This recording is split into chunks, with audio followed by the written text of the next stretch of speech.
My first OkCupid date, sigh, was not that successful, but I'm happy I did it because, you know, trying to be proactive about my personal life, I guess. Um, so, yeah, this guy looked really good on paper. His name was Steve. I won't give his last name. And he was like really outdoorsy and like, into hiking, like lots of pictures of him on mountaintops in his gear. And I kind of got the vibe that he was going to be like a little too into that though, because a lot of guys who are into that are like all about doing outdoorsy things. And they're like, I don't know, a little obsessed. But yeah, we met at the bar near my house, which was nice that he was willing to actually like come out to my neighborhood. And I got there early so that I wouldn't have to walk in and look for him. So he would have to look for me. So I like immediately drank a beer because I was like wicked nervous. So I had already drinking a beer by the time he got there. Um, and it was pretty awkward at first, but we got into like a good flow of conversation, I guess, pretty quickly, probably thanks to the beer. And then I don't know, but I got the feeling he was just talking about himself like constantly. And anytime he would ask me about myself, it was like he wasn't interested in the answer. He was just asking to like polite and ask.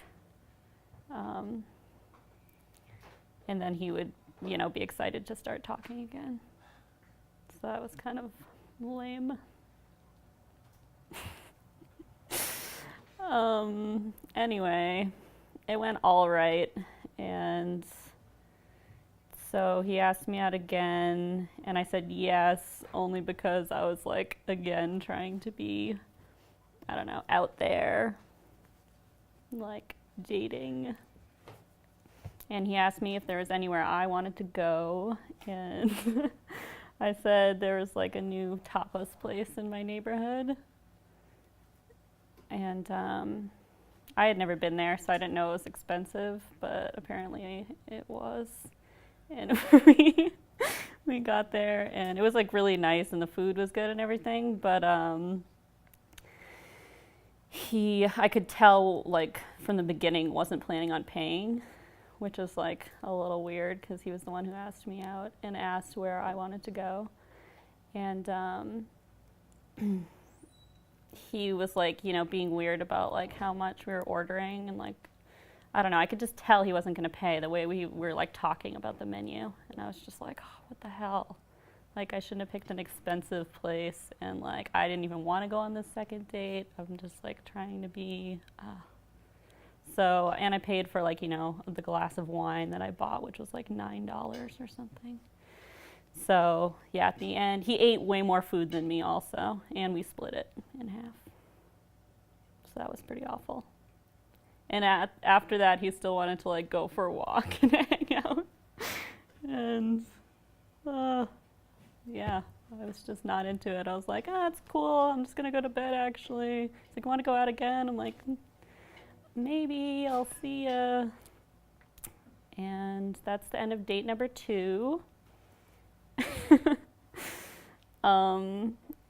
There was also a really awkward ending to the whole situation, which involved me trying to text my friend Steve to say something about, well, let me start over.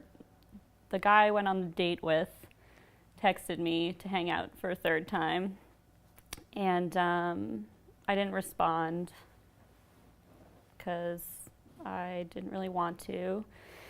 And then I went to text my friend Steve about meeting him for drinks, and I accidentally texted the date Steve and said like, I don't know, something like, yeah, let's definitely hang out, I can't wait, but like I don't want to drive there myself. And he was like, oh, it's cool, I'll pick you up. And then I realized like what I did, and I was like, just texted back and was like, oh, that wasn't for you, which was kind of awful. Now I see that, but there was no going back, so I just left it. That was the end.